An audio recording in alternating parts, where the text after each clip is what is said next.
वन्देऽहं श्रीगुरुं श्रीयुतपदकमलं श्रीगुरून् वैष्णवांश्च श्रीरूपं साग्रजातं सहगणरघुनाथान्वितं तं सजीवं साद्वैतं सावधूतं परिजनसहितं श्रीकृष्णचैतन्यदेवं श्रीराधाकृष्णपादान् सहगणललिता श्रीविशाखान्वितांश्च। हरे कृष्णा कृष्णा कृष्णा हरे हरे, हरे राम राम राम हरे हरे। हम सब चर्चा करते चले आ रहे हैं श्री माधुर्य कादम्बनी पर। श्रील विश्वनाथ चक्रवर्तीपाद जी द्वारा रचा ये ग्रंथ समस्त साधकों के लिए बहुत ही महत्वपूर्ण ग्रंथ है। समस्त साधक किसी भी संप्रदाय के क्यों ना हो, जो श्रद्धा से लेकर के प्रेम पाने तक का स्तर है, वो सभी साधकों के लिए है। सभी साधक पहले श्रद्धा स्तर पर ही आते हैं। हम सुनते चले आ रहे हैं तृतीय अमृत वृष्टि, जहाँ पर हमने सुना कि किस तरह से नाम अपराध भजन का सबसे बड़ा अंतराय है।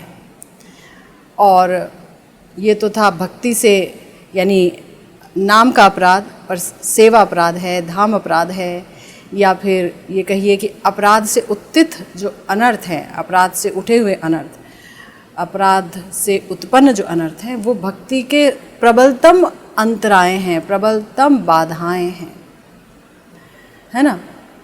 दुष्कृति से जो अनर्थ उत्पन्न होते हैं या सुकृति से जो अनर्थ उत्पन्न होते हैं, वो तो बहुत आसानी से उनका निवारण हो जाता है। भजन क्रिया शुरू होती है तो धीरे धीरे होने लग जाता है। लेकिन हमने पढ़ा अनर्थ निवृत्ति के प्रसंग में, जब हमने ये पढ़ा कि कैसे समस्त अनर्थ धीरे धीरे उनकी निवृत्ति होती है, एक देशीय और या बहुदेशवर्तनी, एक देशवर्तनी, बहुदेशवर्तनी, और फिर प्राय की, फिर पूर्णा, फिर आत्यंत की, और प्रत्येक अनर्थ कहाँ जाकर के प्रायिकी को प्राप्त करता है या पूर्णा को प्राप्त करता है। इन सब क्रम में हमने ये देखा कि जो नाम अपराध हैं, वो अनर्थ भयंकरतम है और वो रति के बाद भी रह जाते हैं। अगर किसी को प्रेम की प्राप्ति हो जाए, उसके बाद भी इस अनर्थ की मौजूदगी हमारे अंदर रह सकती है। पूर्ण रूपेण या कहिए आत्यांत की रूप से हमेशा के लिए इसकी समाप्ति नहीं होती है। ये हमने जाना।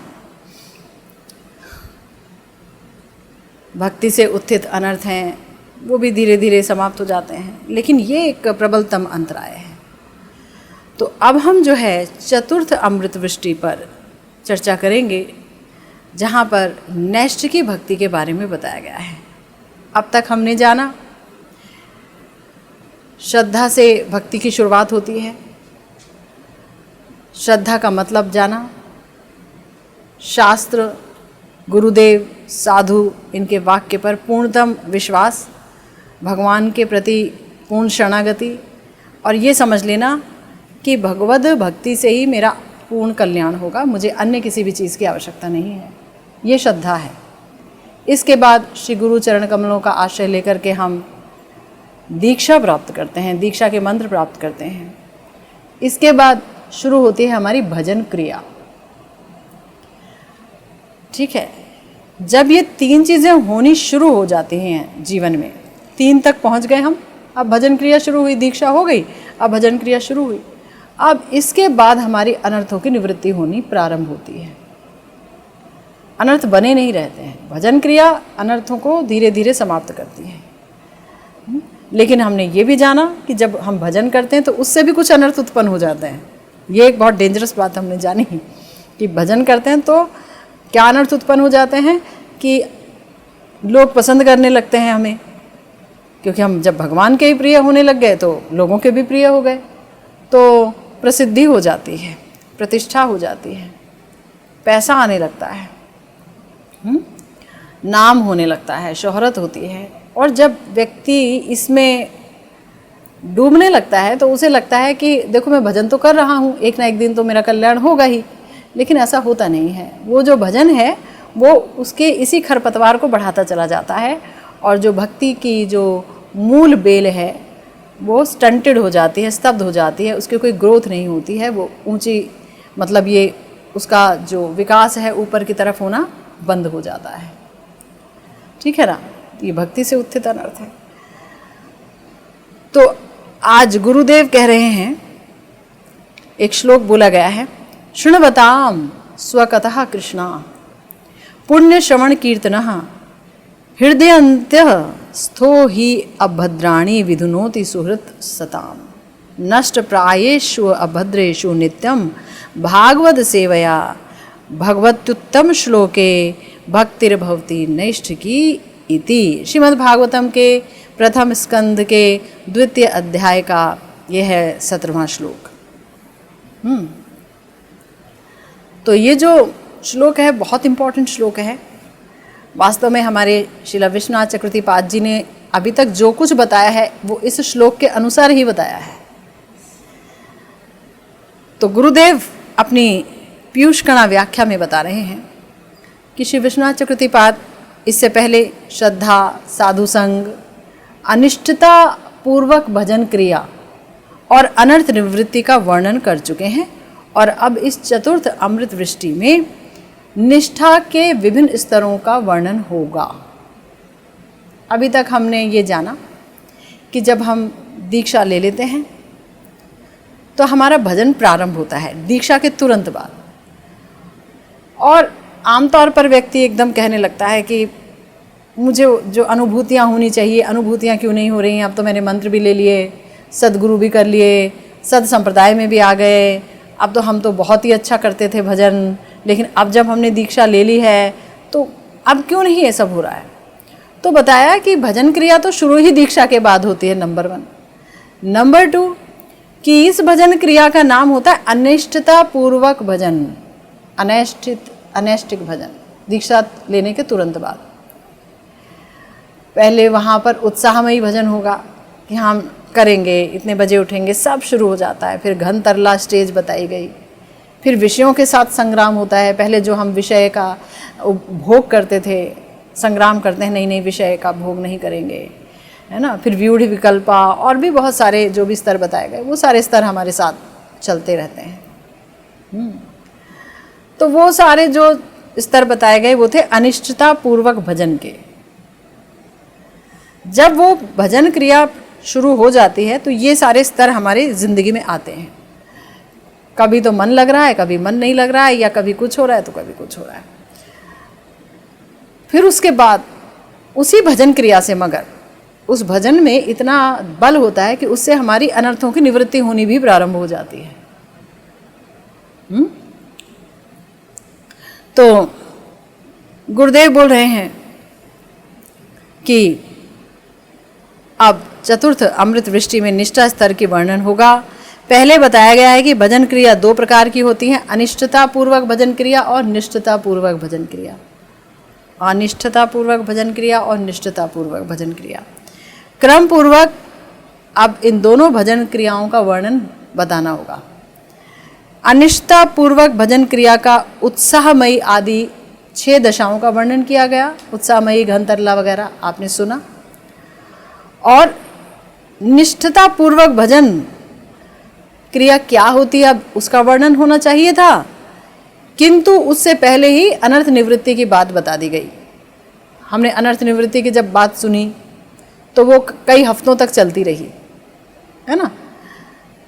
दुष्कृति से उत्पन्न अनर्थ क्या होते हैं, सुकृति से उत्पन्न अनर्थ क्या होते हैं, सेवा अपराध यानी अपराध से उत्थित अनर्थ क्या होते हैं, और उसमें भी नाम अपराध कितना भयंकर है, उसमें भी जो भक्त अपराध है वो कितना कितना भयंकर है। और भक्त अपराध का तो ऐसे एकदम डाइसेक्शन कर लिया गया, जैसे कि ये पूरा भक्त अपराध को बिल्कुल माइक्रोस्कोपिक व्यू से देखिए आप, है ना, बहुत अच्छे से देखिए कि ये क्या होते हैं अपराध। और मतलब प्रत्येक स्तर का वर्णन किया गया जो कि बहुत ही हैरान करने वाला था। यानी भक्त अपराध को मारक बोला गया है, भयंकरतम अंतराय बोला गया है ना। उसके बारे में पता चला। फिर भगवान शिव और जो है श्री कृष्ण, ये कैसे एक ही हैं, ये दो ईश्वर नहीं हैं, इसके ऊपर बहुत विस्तार में चर्चा हुई। और फिर निरपराध हमने ये भी जाना कि अगर कोई महत है, अगर वो अपराध नहीं लेता है तो उसके चरण की धूलि अपराध ले लेती है। ये एक नई बात भी हमें पता चली, है ना। हम तो सोचते थे कि चलो वो तो अपराध नहीं लेते हैं, कुछ भी बोल दो, वो तो बड़े प्यारे हैं। लेकिन भाई जैसे मानो हमारे शिला विश्वनाथ चक्रवर्तीपाद जी ने हमें सावधान कर दिया, साधु सावधान, वो तो नहीं लेते हैं पर कोई और ले रहा है। तो ये भी पता चला। और फिर ये भी पता चला कि भाई जो भजन करेंगे तो उनके अश्रुपात या पुलक या रोमांच जो कुछ भी है, सात्विक विकार, अष्ट सात्विक विकार, उनमें से कुछ विकार ज़रूर उत्पन्न होंगे, दिखेंगे। पता चला कि एक जगह है जो नहीं भी दिखता है ना, वो है निरपराध व्यक्ति है, नहीं दिख रहा उनके शरीर पर। और हो सकता है हमने ये भी देखा कि वो पाप भी कर रहे हैं, जैसे कि अजामिल पाप भी कर रहे हैं। तो क्या नाम उनका उद्धार नहीं करेंगे? उन्होंने तो निरपराध रहे, वो उन्होंने कभी किसी वैष्णव का दिल नहीं दुखाया या नाम के प्रति अपराध नहीं किया। तो बताया गया कि हाँ, इसीलिए नाम ने उनका उद्धार किया अंत समय में, है ना। नामाभास ही लिया उन्होंने, तो भी हरि नाम ने उनका उद्धार किया। भगवान के दूत आ गए और फिर भजन क्रिया हुई आरंभ और सीधा भगवत प्राप्ति हो गई। ये भी जाना हमने। देर होगी फल देने में नाम, श्री नाम द्वारा, परंतु फल मिलेगा अवश्य ही निरपराध व्यक्ति को। ये भी हमने जाना। तो अनर्थ निवृत्ति के बारे में अच्छी तरह से जान करके अब हम जब आगे चल रहे हैं कि भाई निष्ठापूर्वक भजन क्या होता है, तो किसी के मन में ये बात उठ सकती है कि श्री ग्रंथकार ने क्रम भंग कर दिया। क्रम ये होना चाहिए था कि पहले ये बता दो कि अनिष्ठतापूर्वक भजन जो होता है वो कैसा होता है, फिर ये बता दो कि निष्ठापूर्वक जो भजन होता है वो कैसा होता है। आप बीच में अनर्थ निवृत्ति क्यों ले आए? अनिष्ठा के बाद निष्ठता बता देते, बाद में अनर्थ निवृत्ति समझाते रह जाते। तो गुरुदेव कह रहे हैं कि हमारे ग्रंथकार कोई भी चीज़ बिना शास्त्रों के नहीं करते। हमारे प्यारे ग्रंथकार ने श्रीमद् भागवतम में अनर्थ निवृत्ति के बाद ही निष्ठा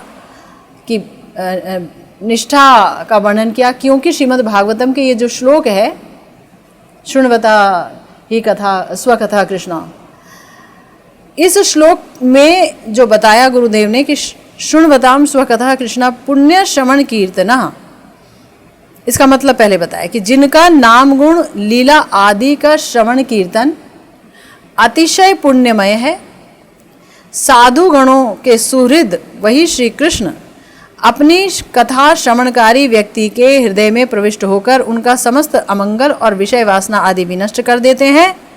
और नित्य ही भागवत सेवा के द्वारा अमंगल समूह जब नष्ट प्राय हो जाता है तो उत्तम श्लोक भगवान में नैष्ठ की भक्ति का उदय होता है। इस श्लोक के आरंभ में बोला गया शृण्वताम स्वकथा कृष्ण पुण्य श्रवण कीर्तन।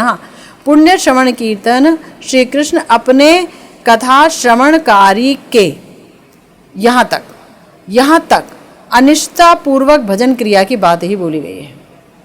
यानी कि अगर कोई व्यक्ति अभी गुरु दीक्षा लेकर के और अब भगवान की कथा सुन रहा है, हरि नाम कर रहा है, भगवान की पुण्य कथाओं का श्रवण कर रहा है, हरि नाम का श्रवण कर रहा है, तो क्या बताया गया कि इसके बाद ही बोला गया कि हृदय अंतःस्थो ही भद्राणी विधुनोति, यानी हृदय में भगवान प्रवेश करके अमंगल समूह नाश कर देते हैं। यानी जैसे ही अनिष्ठता पूर्वक भजन क्रिया शुरू हुई, भगवान इतने प्रसन्न हो गए कि वो हृदय में घुस गए और हृदय में प्रवेश करके बैठ गए। और वहाँ जो भी अभद्रता थी, यानी कि जितने अनर्थ थे हमारे, दुष्कृति से उत्पन्न, सुकृति से उत्पन्न, है ना, ये पंच क्लेश, सारे जितने भी अनर्थ थे, नाम अपराध आदि, उनको वो साफ करने लग जाते हैं। यानी अनर्थ निवृत्ति हम खुद नहीं करते हैं, भगवान कराते हैं हमारी अनर्थ निवृत्ति। वो हमारे अंदर बैठ के सफाई करना शुरू कर देते हैं। ये अनर्थ हमारे जो इतने बलवान हैं, कैसे जाएंगे अपनी शक्ति से तो जा नहीं सकते हैं ना, ठाकुर जी प्रवेश कर जाते हैं हृदय में। श्रीमद् भागवतम जी कह रहे हैं, तो बोल रहे हैं कि जहाँ ये बात बताई, शृण्वताम स्वकतः कृष्णा पुण्य श्रवण कीर्तना, बस यहाँ तक है कि व्यक्ति जो है श्रद्धा तक गया, फिर उसने जो है साधु संग किया, उसने दीक्षा आदि ले ली, और उसके बाद उसके अनर्थों की निवृत्ति होनी प्रारंभ हो गई। जब भजन क्रिया उसने प्रारंभ किया तो भजन के बाद, अनैष्टिक भजन के बाद। तो ये बात तो यहाँ लिखी हुई है, श्रीमद् भागवतम में यही बात लिखी हुई है। इसीलिए उसी क्रम को लेकर के हमारे ग्रंथकार महोदय चल रहे हैं और गुरुदेव यही बात बता रहे हैं। गुरुदेव कह रहे हैं कि इस वाक्य में कि वो हृदय में प्रवेश करके अमंगल समूह नाश करते हैं, इस वाक्य में ही अनर्थ निवृत्ति की बात बोली गई है। इसलिए अनिष्टता पूर्वक भजन क्रिया के बाद ही अनर्थ निवृत्ति का स्तर यहाँ पर उपलब्ध हुआ श्रीमद् भागवतम के इस श्लोक के अनुसार। पहले अनिष्टता पूर्वक भजन होगा, तब भगवान जो है अनर्थों की निवृत्ति करना प्रारंभ कर देंगे, फिर बाद में ही नैष्टिक भक्ति आएगी। क्यों जी? द्वितीय श्लोक के पूर्वार्ध में नष्ट प्रायेषु अभद्रेषु नित्यम भागवत सेवया, यानी नित्य भागवत सेवा के फल से अमंगल और अनर्थ समूह नष्ट प्राय होगा। इस वाक्य के अनुसार अनर्थ निवृत्ति स्तर पर भी किसी न किसी अनर्थ का प्रबल अंश रह ही जाता है, ये भी समझ आया। यानी कि अनर्थ निवृत्ति तो भगवान कर रहे हैं, अनर्थों की सफाई तो कर रहे हैं, और व्यक्ति नैष्टिक भजन पर पहुंच भी गया तो भी कहीं ना कहीं कोई ना कोई अपराध रह गया, कोई ना कोई अनर्थ रह गया, और वो आमतौर पर वो वाला अनर्थ होता है जो कि भक्तों के प्रति अपराध, वो अनर्थ रह जाता है। यानी भजन क्रिया देखिए बड़ा इम्पॉर्टेंट है, ये हम अपने जीवन में देखते हैं। अनर्थ दशा में हमारी भजन क्रिया प्रारंभ हो गई है, हम भजन कर रहे हैं, लेकिन क्या हुआ?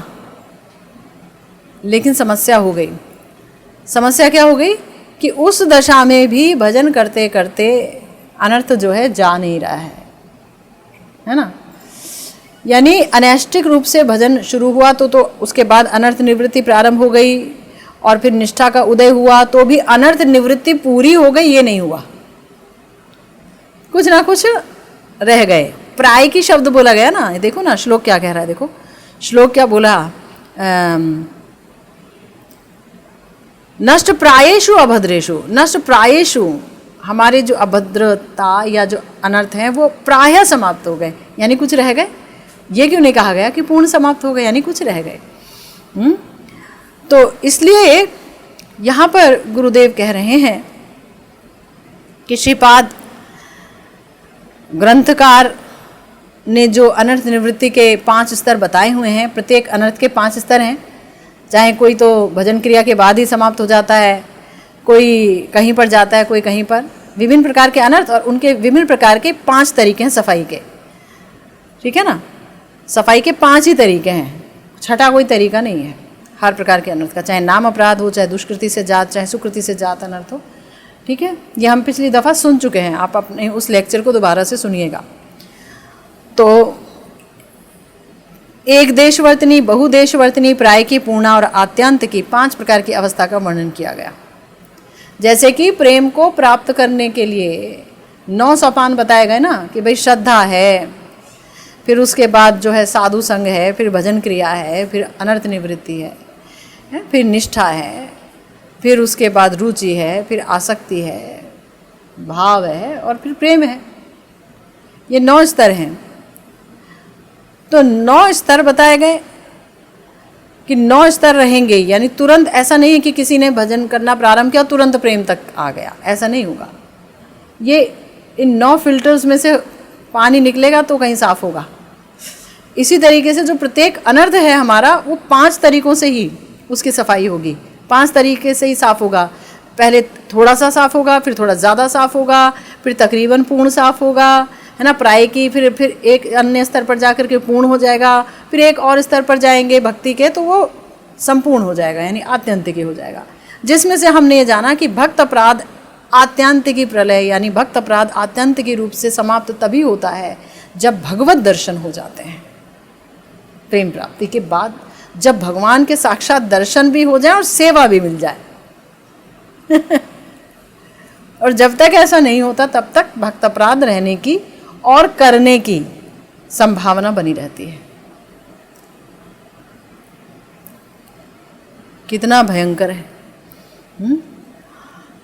और आगे बताया गया, जैसे गुरुदेव ने यहाँ पर स्पष्ट कर ही दिया है कि अपराध से उत्थित अनर्थ का कोई अंश इतना प्रबल होता है कि वो रति स्तर तक भी रह जाता है। श्रीमद् भागवतम के इस वाक्य में इसका भी इशारा पाया जाता है, इसके बारे में भी संकेत पाया जाता है।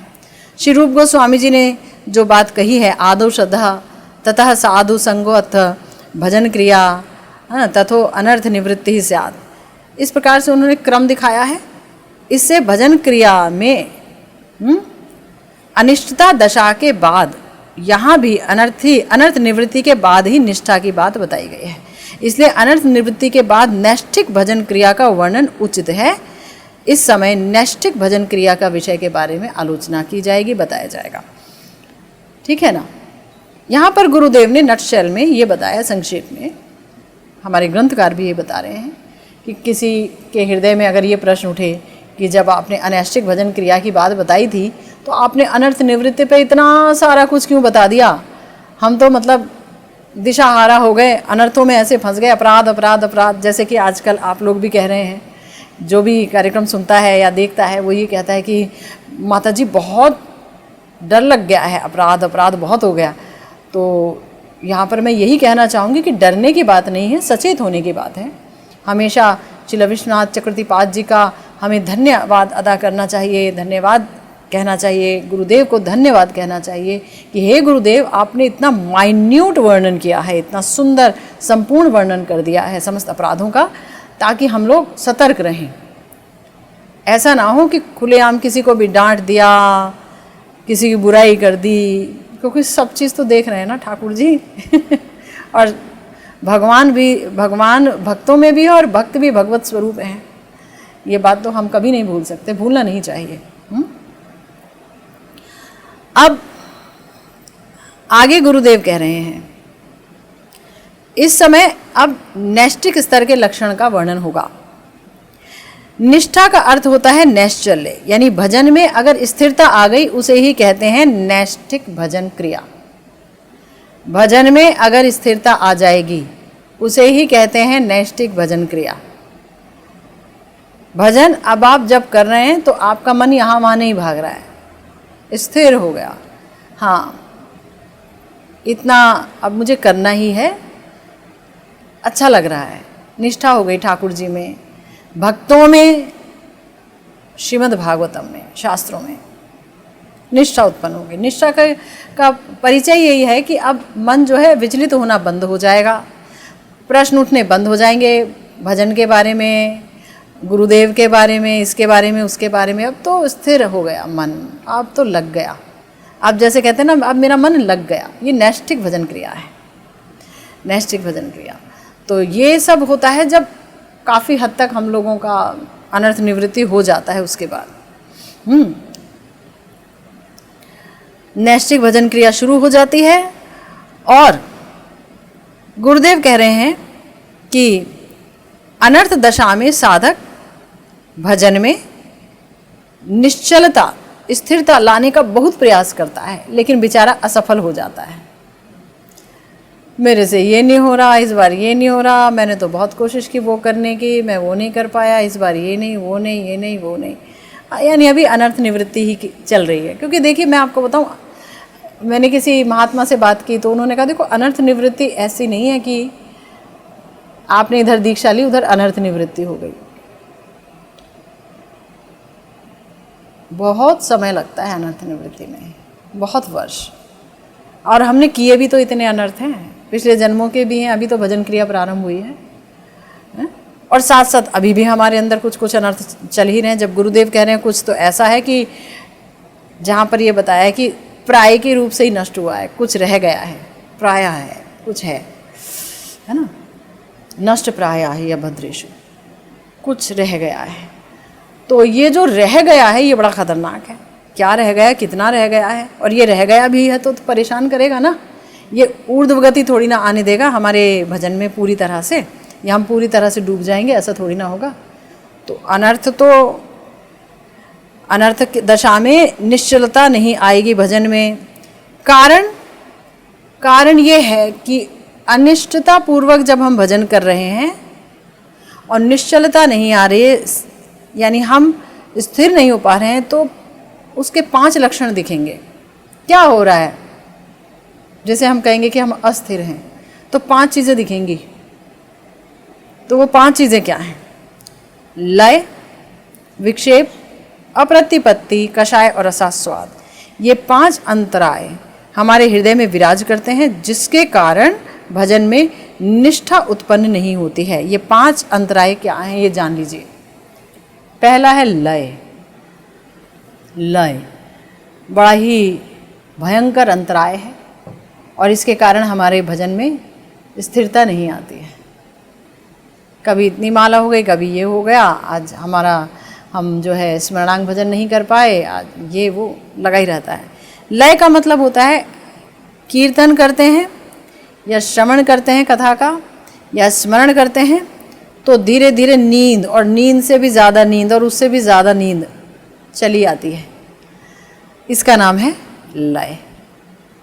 अगर कोई व्यक्ति, गुरुदेव कहते हैं कीर्तन की अपेक्षा श्रवण में ये ज़्यादा होता है। कथा सुन रहे हैं और कथा सुनते सुनते झोंके आ रहे हैं नींद के। कथा बड़ी अच्छी चल रही है, रसिक भक्तगण जो है अश्रुपात कर रहे हैं, और दूसरा जो व्यक्ति है वो आँख ऐसे खोलने के कोशिश में लड़ाई कर रहा है, अपने आप से संघर्ष करता हुआ नजर आ रहा है। ऐसा मैंने कईयों को देखा है और मतलब नाम भी मुझे याद हो जाते हैं उनके अभी। मतलब कहीं तो इतना हाहाकार मच रहा है कथा सुन करके, हृदय द्रवित तो हो रहा है, फट रहा है, और एक जगह तो वहाँ है लय। उनका दोष नहीं है। अब ये बेचारे वो तो कर रहे हैं भजन और पूरा सहयोग भी दे रहे हैं, कथा सुनने के लिए आ भी रहे हैं, बैठे भी हैं, परंतु लय। गुरुदेव कह रहे हैं कि ये श्रवण में अधिक है और श्रवण से भी ज़्यादा स्मरण में अधिक है। अगर कोई स्मरण करने बैठा है तो होना ये चाहिए कि आपकी नींद एकदम भाग जाए। स्मरणांग भजन इतना मधुर भजन है कि जो व्यक्ति सोचता है कि मैं नींद पूरी कर लूँ, वो स्मरणांग में बैठता नहीं है, रसिक भक्त, क्योंकि उसकी नींद उसे आती नहीं है। फिर वो बैठेगा तो फिर बैठा ही रह जाएगा, है ना। तो गुरुदेव कहते हैं कि ये श्रवण में ज़्यादा है और स्मरण में और भी ज़्यादा है, और कीर्तन में थोड़ा कम है, क्योंकि वहाँ इंद्रियां चालित रहती हैं। हरि नाम जो है वो गा रहा होता है। कीर्तन माने संकीर्तन, बैठ के सबके साथ गा रहा है। नाम जप में भी आ रहा होता है हरे कृष्ण, माला ऐसा गिर गई। क्या गिर गई? माला गिर गई। अरे मम्मी की माला गिर गई, उठाओ। ठीक है ना। अरे भजन हो रहा है, तुम सो रहे हो। अब गुरुदेव कह रहे हैं ये तमोगुण से उत्पन्न होता है। नींद हमेशा तमोगुण से उत्पन्न होती है। ये तमोगुण से उत्पन्न होता है और ये भक्त को भजन के रसास्वादन से वंचित करके रखता है। ये अंतराय। अरे भजन में कितना रस है, कीर्तन में कितना रस है, श्रवण में कितना रस है, स्मरणांग भजन में कितना रस है, लेकिन ये उत्पन्न हो गया तो फिर आप क्या रसास्वादन करेंगे। पाँव पसारी और सो जाइए, रखो माला झोली, ठाकुर जी लो अपनी झोली अपनी माला, थोड़ा सो जाए। तमोगुण से उत्पन्न होता है। और गुरुदेव कह रहे हैं वस्तुतः नाम गुण आदि का आस्वादन का अभाव है, इसीलिए इस अंतराय का उद्गम होता है। हरि नाम का आस्वादन नहीं करते हैं ठीक से, या हरि गुण के बारे में चिंतन नहीं करते हैं, रूप का चिंतन नहीं करते हैं, ध्यान नहीं करते हैं, लीला का चिंतन नहीं होता है, और दिमाग यहाँ वहाँ भागता रहता है, तो तो इसलिए इस अंतराय का उद्गम होता है और ये तमोगुण से उत्पन्न होता है। दूसरा है विक्षेप। दूसरा अंतराय विक्षेप है जिसके कारण हमारा नैष्ठिक भजन नहीं होता है। कीर्तन चल रहा है या श्रवण या स्मरण के समय व्यवहारिक बातचीत से जो हम संपर्क रखते हैं, बात कर रहे होते हैं, स्मरणांग भजन कर रहे हैं और साथ में बोल रहे अरे सुन इधर आ, रोटी में घी दे दियो अच्छी तरह से, अरे सुन दिन के लिए सब्जी काट के रखना, वो देख वो वाली अमानी कर देना, अरे गुरुजी ने बोला काटना शब्द नहीं बोला है, अमानी बोलना है, अरे ठीक है वो अमानी कर देना, 5 सब्जी अमानी कर देना, अरे उसको भेज नीचे भेज, मेथी दाना खत्म हो गया, भजन हो रहा है। क्या कर रहे हो? योग पीठ स्मरणांग भजन कर रहे हैं, योग पीठ कर रहे हैं। उसके बाद इधर हाँ क्या क्या पानी चला जाएगा, पानी भर दो।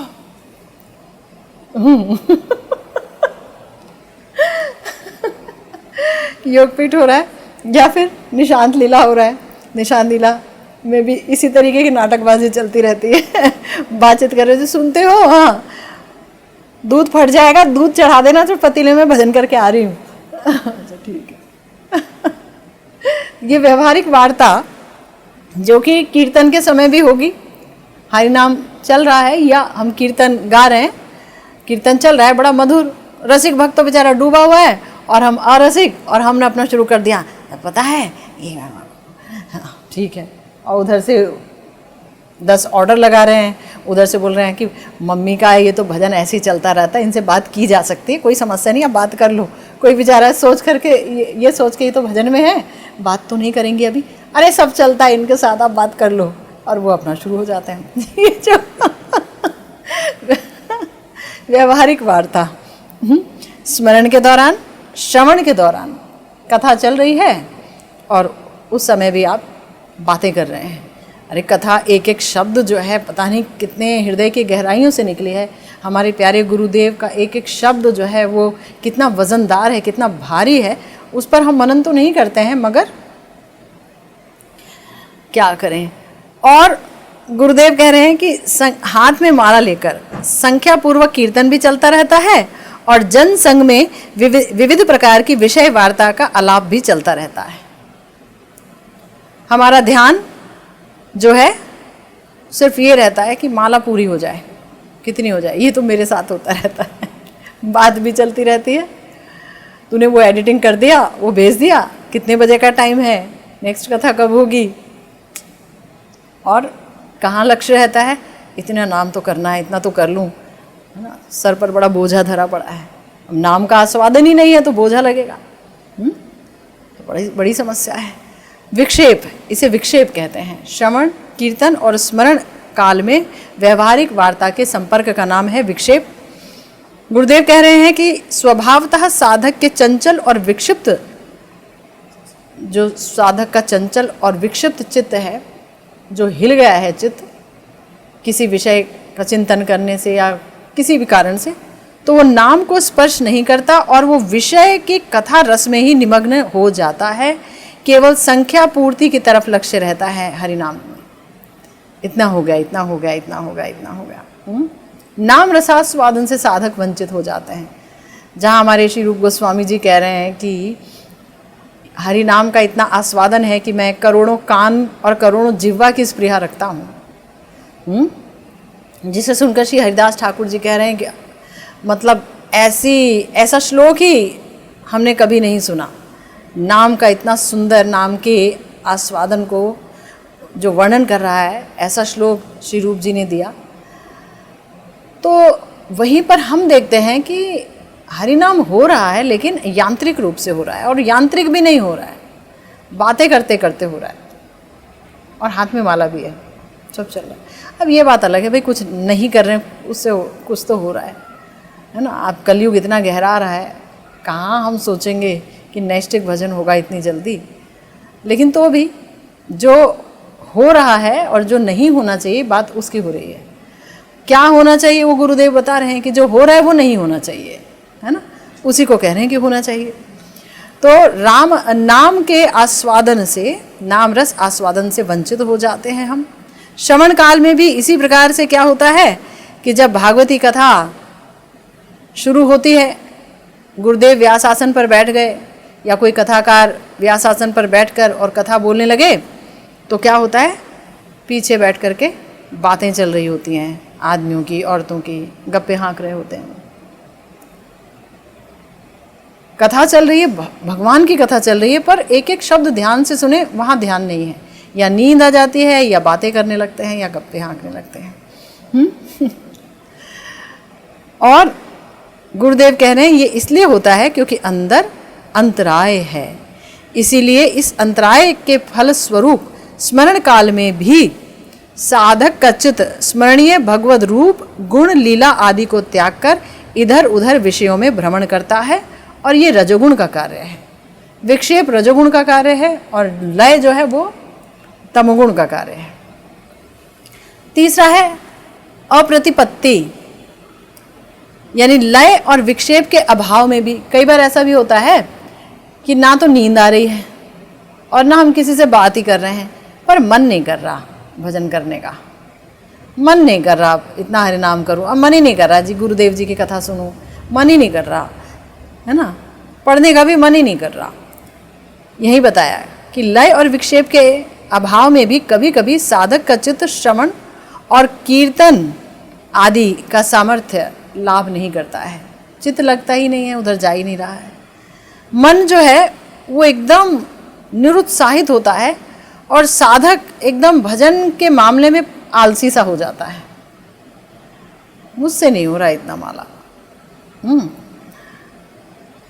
लेकिन ये तो कहा गया है कि उत्साह ही श्रद्धा का जीवन है, परंतु वो एकदम निरुत्साहित सा रहता है। गुरुदेव कह रहे हैं इसे अप्रतिपत्ति बोलते हैं, और ये भी तमोगुण से ही पैदा होता है। यानी देखिए, भजन क्रिया प्रारंभ हुई है, अनर्थ निवृत्ति है, तथापि रजोगुण तमोगुण हमारे अंदर बने ही रहते हैं।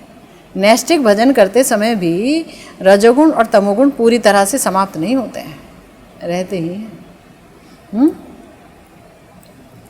कषाय, चौथा अंतराय है कषाय। कषाय का मतलब श्रवण, कीर्तन, स्मरण आदि भजन काल के समय गुस्सा आ जाए। कर तो रहे स्मरण, पर किसी बात को लेकर के पति पर, बच्चे पर चिल्ला दिए, या कोई हमारे ऊपर आश्रित है उस पर चिल्ला दिए, क्रोधित हो गए। अब हरिनाम कर रहे हैं और क्रोध भी कर रहे हैं, हरिनाम भी चल रहा है और क्रोध भी चल रहे हैं, गुस्सा। लोभ, या कोई चीज़ के प्रति लोभ उत्पन्न हो जाए, उसी का चिंतन हो, वो चाहिए था, वो चाहिए था, लोभ उत्पन्न हो जाए। और गर्व का संस्कार अंदर आ जाए, घमंड, हम क्या किसी से कम है, क्या सोचता है वो अपने आप को। कथा चल रही है पर कथा कान में स्पर्श नहीं कर रही, बस चिंतन चल रहा है, लोभ का, क्रोध का, कामनाओं का। तो इस संस्कार का नाम है कषाय। और गुरुदेव कह रहे हैं अनर्थ दशा में पूर्व संस्कार के कारण, थोड़े से ही कारण से, क्योंकि संस्कार हमारा ऐसा है, अभी हमने भजन शुरू ही तो किया है पर अनर्थ निवृत्ति तो हुई नहीं, और क्रोध अभी है हमारे अंदर, तो ज़रा सा किसी ने हमारे गर्व को हाथ लगाया और बस सांप की तरह फन उठ गया हमारा, बिलबिल आ गए, है ना। और उसने तो हमें थोड़ा सा बोला था, हमने उसे 20-25 जब तक हम नहीं सुनाएंगे तब तक भजन में वापस नहीं आने वाले, है ना। पहले तो सुना दें अच्छे से, टाक टाक टाक टाक टाक सुना दिया, और उसके बाद वो व्यक्ति सोच रहा है बहुत अच्छा है कि मेरे हाथ में माला नहीं है। माला वाले ऐसे ही होते हैं, है कि नहीं। और 4 बात भी सुन जाएंगे। ये है कषाय। गुरुदेव कह रहे अनर्थ दशा में पूर्व संस्कार के अनुरूप थोड़े से ही कारण में क्रोध आ गया, या मधुर रस किसी व्यक्ति, स्त्री या पुरुष के प्रति लोभ उत्पन्न हो गया, या कुछ मीठे वगैरह खाने पीने के संबंध में कुछ आ गया कि भाई कोई मधुर चीज़, कुछ मीठी चीज़ मैं खाऊं, रसगुल्ला, गुलाब जामुन, ऐसे ऐसे सोच रहा है, क्योंकि वो बहुत खाता था, अभी बोल दिया गया जैसे कि चॉकलेट। कुछ लोग ऐसे थे जो कि चॉकलेट के भयंकर शौकीन थे, है ना, और बाद में पता चला भजन करना है तो चॉकलेट को छोड़ना पड़ेगा। अभी अनर्थ दशा में वो है, लड़ाई चल रही है विषयों से, और अनैष्टिक पूर्वक भजन भी चल रहा है, स्थिरता आ नहीं रही है भजन में, क्योंकि बार बार सोच रहे हैं यार ये कैसा भजन है जहाँ चॉकलेट खाने को मना करते हैं, है ना। मैंने कभी ज़िंदगी में छोड़ी नहीं। ये लोग बोलते हैं चाय मत पियो, ज़्यादा मीठा नहीं खाते हैं, अपनी जीभ को षड रस का स्वाद इतना भयंकर रूप से मत दो कि वो जीभ के ही चिंतन में तुम भी डूबे रहो। जीभ चाह रही है कि मैं षड रस 6 रस का अच्छे से भोग करूं, और तुम भी सोच रहे हो इसको ये 6 रस कहाँ से ला के दूँ, हैं। तो ये जितना भी साधन भजन कर रहे हैं वो उससे 6 रस ही आएगा, षड रस ही आएगा और कुछ नहीं आएगा हमारे जीवन में। या पैसों में लोभ आ जाए, पैसे का ही चिंतन कर रहे हैं, या देहिक आदि के प्रति गर्व या अहंकार चित्त में उदित हो जाए। देखा मेरा बेटा ट्रॉफी कमा करके लाया, एक ट्रॉफी आई उसकी, या बेटी ने ये किया, ये तीर मार लिया, अच्छा हुआ मैंने उस स्कूल से नाम कटा के इस स्कूल में डाल दिया। तो कुछ भी चल रहा है, अनवरत चल रहा है, अनवरत चला जा रहा है, देह के प्रति चल रहा है। वो साड़ी दैहिक के प्रति चल रहा है। हाँ, अच्छा पता नहीं भगवान तुम कब सुनोगे, भजन करती हूँ, सब कुछ करती हूँ, बच्चों की अच्छी नौकरी क्यों नहीं लग रही है, क्यों भटक रहे हैं, हमसे क्या कमी रह गई आपके भजन में, है ना, आपके खजाने में क्या कमी है, कुछ यहाँ भी बरसा दो। समझ रहे, दैहिक आदि का चिंतन। गुरुदेव कह रहे हैं कि ये सब क्या है, कषाय है। और 5वां है रसास्वाद। विषय में ऐसा कुछ है जो विषय का सुख ले रहे हैं और कीर्तन आदि में मन जो है जा नहीं रहा है। कुछ वैषयिक सुख में मन एकदम ऐसा अभिनिविष्ट हो गया है कि उसको बोल रहे हैं कि चलो भजन कर लो, लेकिन वो कुछ ऐसे रूप का सौंदर्य देख रहा है। विषय तो 5 ही होते हैं ना, आँख का, नाक का, कान का, जीवा का, त्वचा का। तो इन विषयों में ऐसा डूबा है, किसी भी विषय में ऐसा डूबा हुआ है कि उस विषय में इतना मग्न हो गया है उसका चित्त कि बाहर ही नहीं निकल पा रहा है।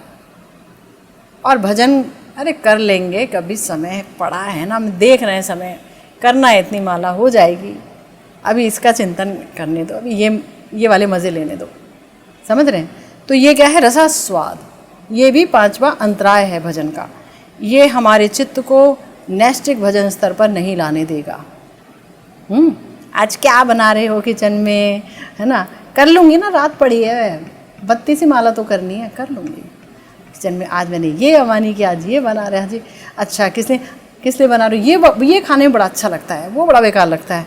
अच्छा, मगर हमने कभी नहीं सोचा ठाकुर जी आपको क्या पसंद है, ठाकुर जी से नहीं पूछा। ठाकुर जी वहाँ बैठे हैं, जो ले आओगे चलेगा। सबसे ज़्यादा संतोषी हमारे भगवान हैं। शुक्र है कि वो मौन रहते हैं, तो हम बहुत फ़ायदा उठा लेते हैं। अगर बोलने लग जाते तो क्या होता, सोचो। रसास्वाद। तो हमने इस तरह से 5 उसके बारे में जाना, जो कि अनर्थों, मतलब जो कि अंतराय है और मन नहीं लगने देता है। 5 अंतराय हैं। श्रीपाद ग्रंथकार बोल रहे हैं कि अनर्थ निवृत्ति के बाद भी, सारी अनर्थ निवृत्ति हो गई तो कुछ तो अनर्थ रह ही जाते हैं, हमने पढ़ा था। उसके बाद भी मगर साधक के अंदर रजोगुण और तमोगुण के भाव का अस्तित्व रहता ही है, वो पूर्णतया समाप्त नहीं होता। किंतु वो अनर्थ दशा में, अब ये बहुत इंपॉर्टेंट लाइन है, बहुत ध्यान से सुनो। 5 अंतराय हमने बताए जिसके कारण भजन में मन नहीं लगता, नैष्टिक भक्ति नहीं उत्पन्न होती है, और अनर्थ निवृत्ति भी चल रही होती है।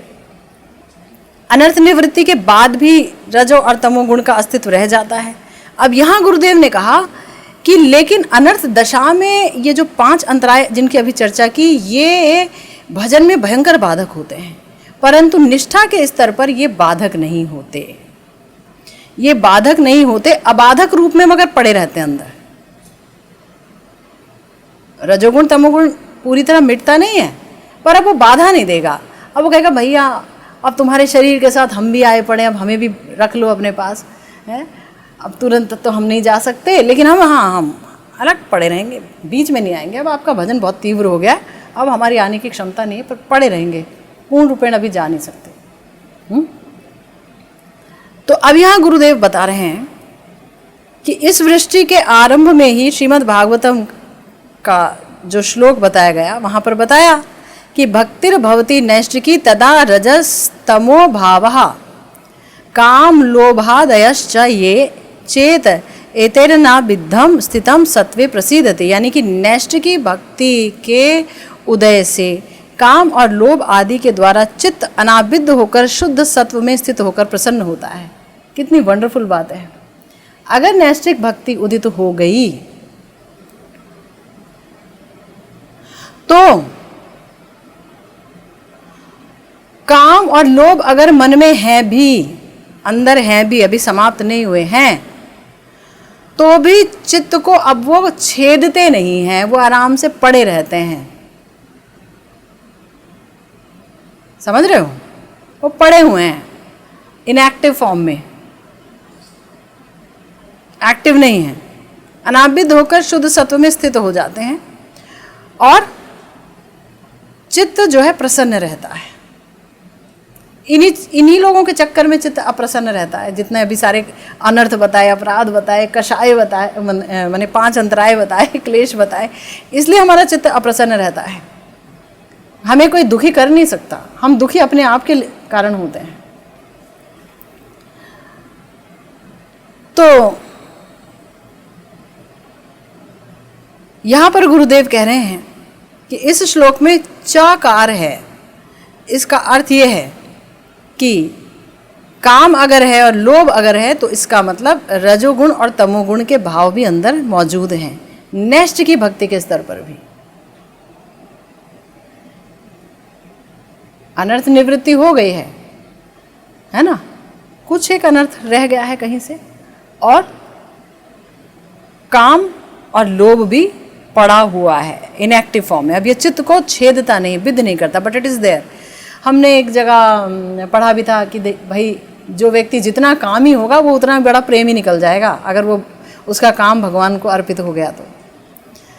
अगर कोई व्यक्ति ऐसा है जिसके अंदर ये काम ही नहीं है, विषयों को भोगने का भयंकर संस्कार नहीं है, तो फिर ये भगवत विषय को भोगने में भी इनएक्टिव ही रहेंगी उसकी इंद्रियां, क्योंकि उन्हें रस लेने की आदत ही नहीं है बेचारों को।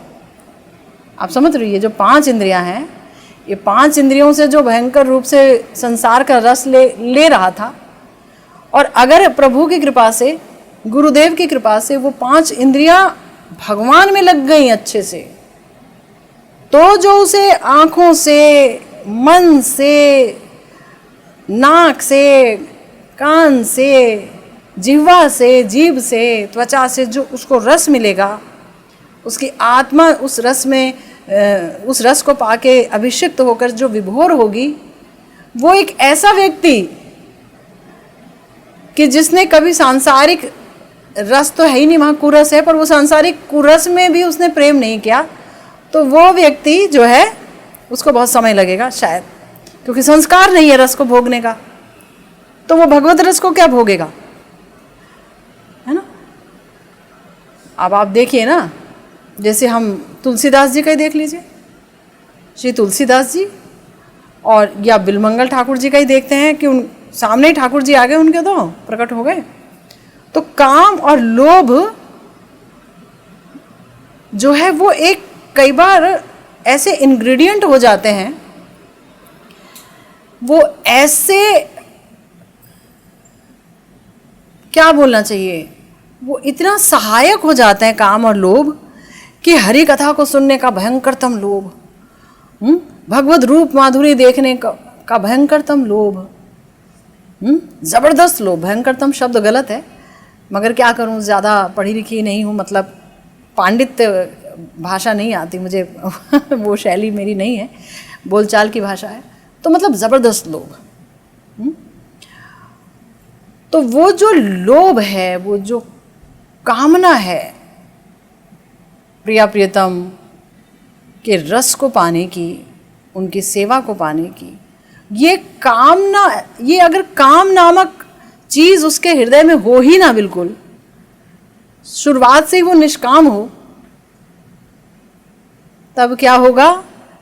तब वो रसिक भक्त बहुत जल्दी नहीं बन सकता, है ना। तो यहां गुरुदेव कह रहे हैं कि अगर किसी के अंदर ये काम और लोभ था तो इस समय वो दुनियावी चीज़ों में नहीं लगेगा, वो चित्त को अनाविद्ध करेगा और वो व्यक्ति जो है आराम से भजन करेगा करेगा करेगा। और प्रेम के स्तर पर तो ये काम और लोभ, ये दोनों ही बड़े काम आएंगे भक्त के, है ना। तो गुरुदेव कह रहे हैं यहाँ पर कि देखो, नेष्ट की भक्ति जब उदित हुई तो काम और लोभ द्वारा चित्त अनाविद्ध हो जाएगा और शुद्ध सत्व में स्थित होकर प्रसन्न होगा। क्योंकि चित्त अगर शुद्ध सत्व में स्थित नहीं होता है ना, जहाँ पर भगवान से संबंधित विकार उत्पन्न नहीं हुए, सोच उत्पन्न नहीं हुई, मनन उत्पन्न नहीं हुआ, उत्कंठा उत्पन्न नहीं हुई, तो चित्त अप्रसन्न रहेगा सदा सर्वदा। हमें पता भी नहीं चलेगा हम अप्रसन्न क्यों हैं। हम दुनिया में कारण ढूंढते रहेंगे, इस पर इल्ज़ाम लगाएंगे, उस पर इल्ज़ाम लगाएंगे, पर हम खुद से ही परेशान हैं, क्योंकि शुद्ध सत्व में हमारा चित्त स्थापित नहीं है।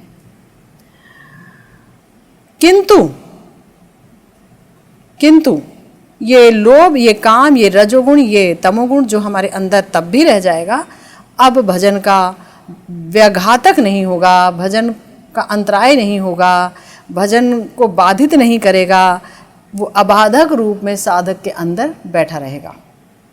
इसलिए तब श्रवण कीर्तन आदि में निष्ठा प्राप्त होने की कोई बाधा नहीं रहेगी। ठीक है ना। श्रील ग्रंथकार महोदय यानी श्रील विश्वनाथ चक्रवर्तीपाद अपनी सारार्थ दर्शनी टीका में इस श्लोक की अनाबिद्धम शब्द का व्याख्या लिख रहे हैं। वो क्या कह रहे हैं कि भजन में निष्ठा जात होने से पूर्व, देखिए बहुत सुंदर बात बोल रहे हैं, भजन में निष्ठा प्राप्त होने से पूर्व साधक का ये जो काम और लोभ आदि रूपी तीखे बाणों से बिंधा हुआ ये जो चित्त है, ये कैसे प्रसन्नता हासिल करेगा और किस तरह श्रवण कीर्तन का सम्यक यानी पूर्ण आस्वादन को प्राप्त करने में समर्थ होगा, जब ऑलरेडी चित्त विद्ध है काम से, कामनाओं से, विषय सुख की चाहत से। तो आप कह रहे हैं कि ये सब होगा, कैसे होगा, कैसे निष्ठा होगी? भजन निष्ठा तो आएगी नहीं, क्योंकि पहले ये सब हो रखा है। तो गुरुदेव कह रहे हैं, तो यहाँ पर बताया कि बाणविद व्यथा जर्जरित व्यक्ति कभी भी अन्न का आस्वादन कर पाएगा। यानी किसी व्यक्ति को बाण लगा हो, तीखा बाण, अब वो बेचारा बाहर भी नहीं निकाल पा रहा है और अंदर वो घुसा पड़ा है, और उसे कहें कि देखो हम तुम्हें बहुत अच्छा भोजन खिलाएंगे, तुम भूखे होगे, बाण की कोई चिंता नहीं है हमें, हम उसे खिलाना चाह रहे हैं, तो क्या उसे कभी अन्न सुहाएगा? क्या वो 56 प्रकार के भोजन में उसकी रुचि आएगी? तो बेशक आपका हरिनाम बहुत आस्वादनमय है, भगवान का रूप, भगवान के सुंदर गुण लीला सब बहुत आस्वादन से भरे पड़े हैं, तथापि चूँकि काम क्रोध के द्वारा चित्त विद्ध है, इसलिए जो है वो कैसे प्रसन्न होगा? आप कह रहे हैं कि प्रसन्न होगा। तो यहाँ पर गुरुदेव एक बहुत बड़ी बात कह रहे हैं, और वो क्या कह रहे हैं, इसका क्या उत्तर दे रहे हैं, ये जानना होगा, है ना। इसका उत्तर एक लाइन में नहीं दिया जा सकता।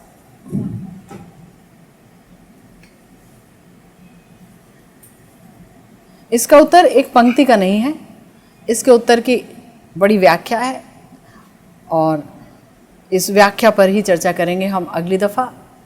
श्रीमन महाप्रभु ने चाहा तो, गुरुदेव ने चाहा तो। इसी के साथ आज की भागवती कथा यही विश्राम लेती है। जय जय श्री राधे श्याम, श्री गुरु निताय गौर सीतनाथ प्रेमानंदे। हरि हरि बोल।